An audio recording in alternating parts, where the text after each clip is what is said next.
So, and I mean, if you have, kind of dabbled in as a layman and in the concepts of quantum physics, which I've also tried to do. I'm an ambitious guy. Uh, I'm ambitious sitting on my butt, but you do recognize and it has been, from our most sophisticated ways of thinking and analyzing, been recognized that that um, that trying to quantify experience and trying to get to the basis of reality, um,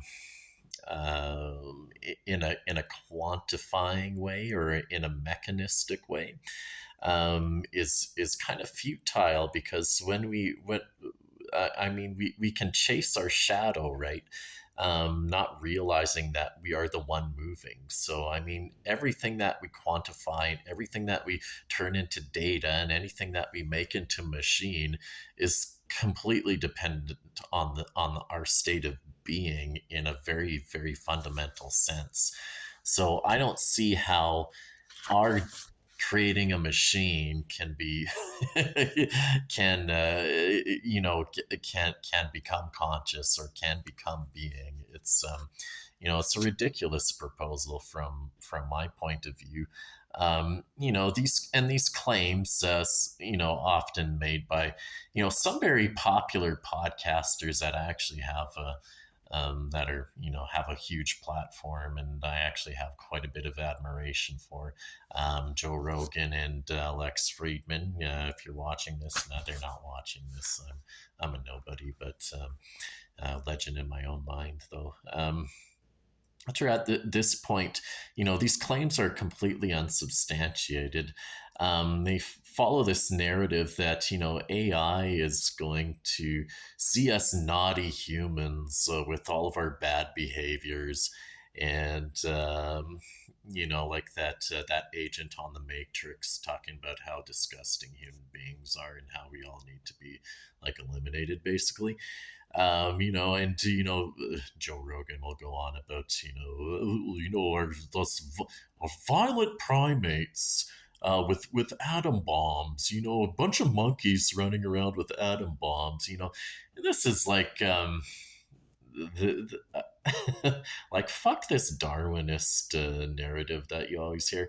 That's another topic for another day. I have my issues with that, because I think that the way that we conduct ourselves and we interact with each other, and the way that we set up our societies have a lot to do with frameworks like that. And I don't think that's a particularly helpful one, no matter what you think about evolutionary biology, which is another thing that has gone unchallenged for a pretty long time. Not saying that I'm like a Christian creationist or anything, but there are some major gaps in that whole theory. That's a whole sidetrack there, though. So they always say, oh yeah, AI is going to see us human beings as an impediment to their own perpetuation. And assuming the whole time that no conscious entity has actually programmed it to do it, AI is doing this all under its own volition. And it's something that's super intelligent will obviously decide to genocide the whole human race, because we're not worthy. Right now, I've already established that machines, can only deal with symbols. Sure, we could soon have computers that on many parameters appear to be intelligent, and in a lot of ways we already do, and we already interact with computers so extensively.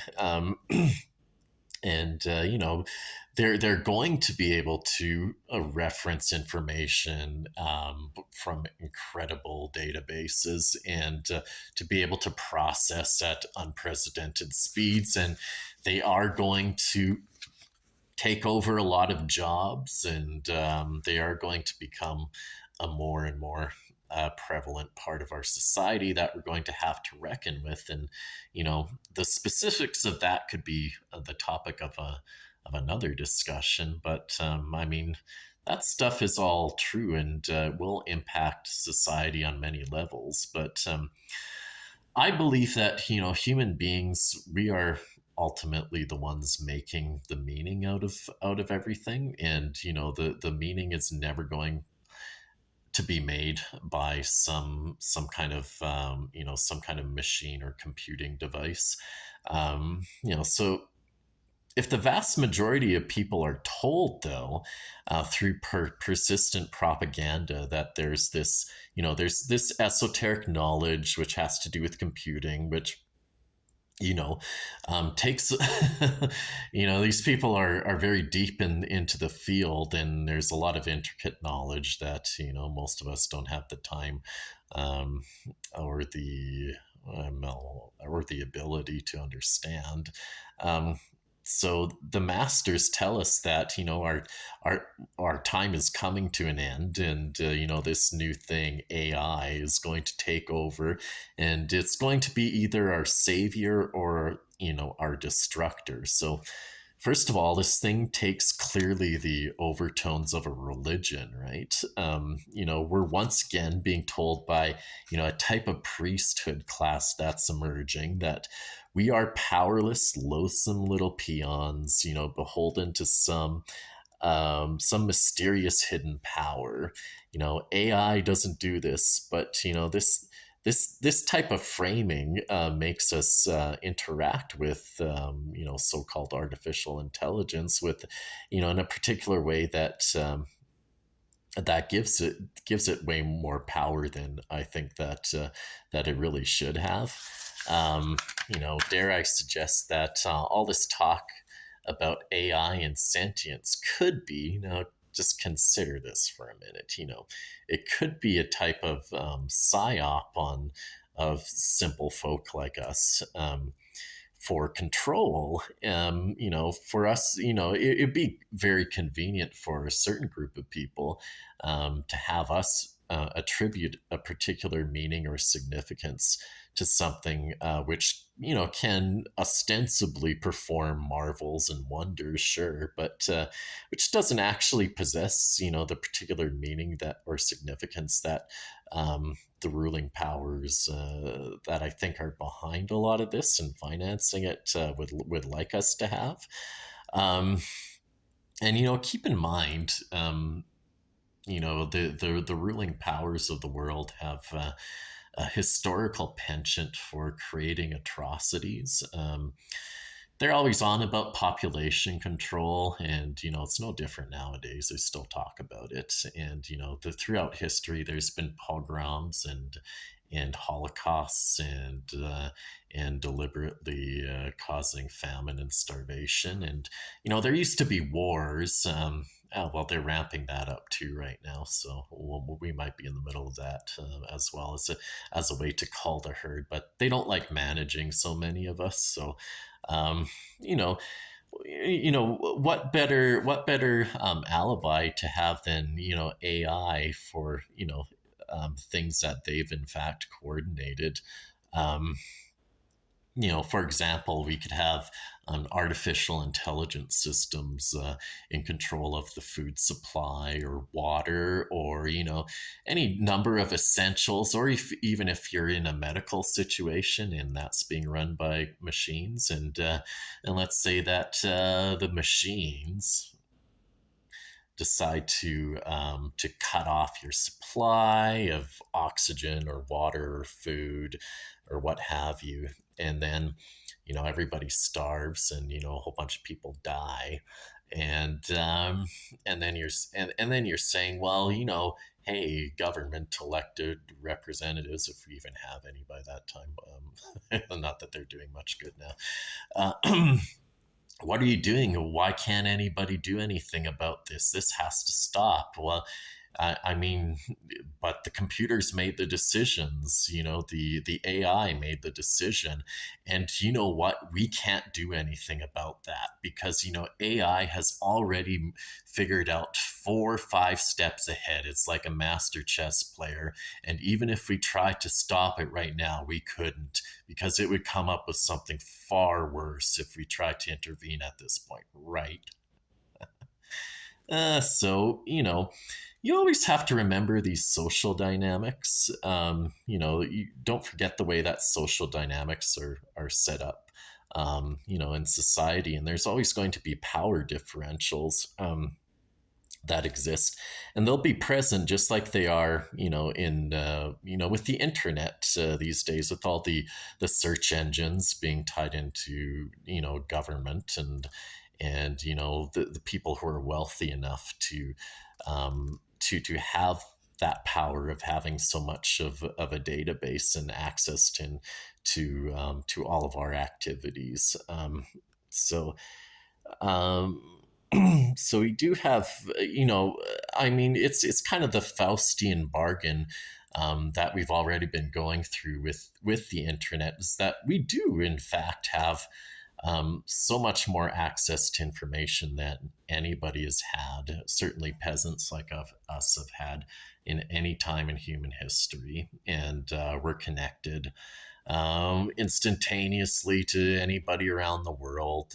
We look at that like it's nothing nowadays, and I mean these are miracles. Like considering, where we were 100 years ago or even 50 years ago, how this in the whole span of history um, is a very short blip in time that we've come this far. But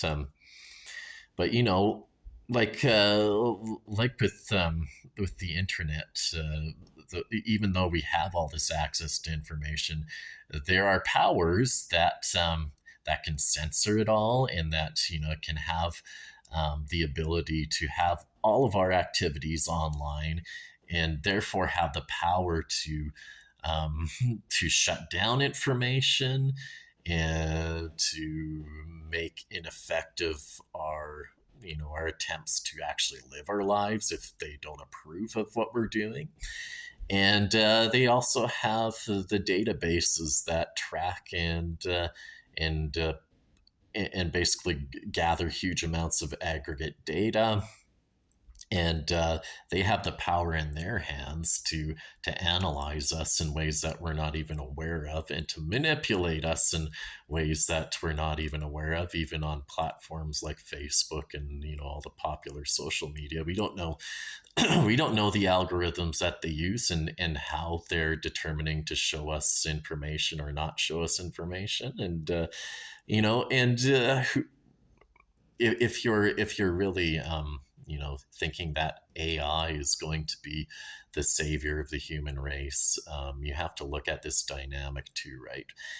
It's if you think you're just going to benefit from it, and it's going to be great to have like bionic this or that or super intelligence implanted into you, but you have to consider this. This is very esoteric knowledge, and it's going to be in the hands of a very few people who actually know how to operate it, and the rest of us are likely going to just be fodder for that.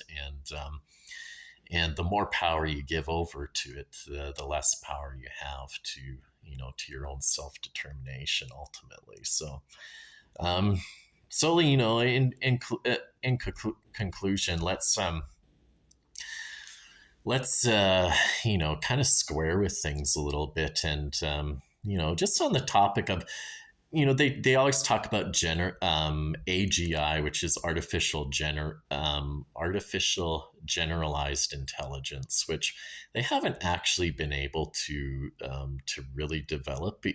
I mean, all artificial intelligence at this point is is designed for a very specific purpose with very limited parameters, and it might be able to do amazing things within those parameters, like beat a grandmaster in chess, or chess is a game with limited rules. I mean, there are there are many calculations to make, which maybe the average human isn't as good at doing as as like a digital matrix is. But the other thing is that they haven't figured out how to make like a robot that even has the intelligence of a basic insect or a cockroach to interact with its environment without having been programmed for one or a handful of very specific tasks. So so that's just the thing. And if they talk about the it's always about the future when people talk about what AI is going to become and the day that AI takes over. And they never mention things either like the von Neumann equation, or like Moore's law. And those are two things that you could look into a little bit more. I'm not going to try to explain those. So that was bad enough, the way I tried to explain the matrix, the neural networks. Yeah, but I mean, but there are limits too with storage capacity and the amount of energy that is required to generate these huge calculating machines. So I don't know. I'm not going to get into quantum computing or anything like that, because that's way over my head, and maybe a topic for another day. Work towards it, but yeah, I mean, like AI doesn't exist outside of conscious human decisions, and it doesn't exist separate from human societal structures. And these are the forces that will be shaping it. So I think we continue on to the future, looking at our interactions with each other and valuing those and valuing human beings. Um, and nothing that they tell us is inevitable is in fact inevitable. And when people start talking about inevitable or using that word, it's usually a group of people who want to have a whole bunch of fucking power over other people. So just tell them to shove it. Anyway, those are my thoughts.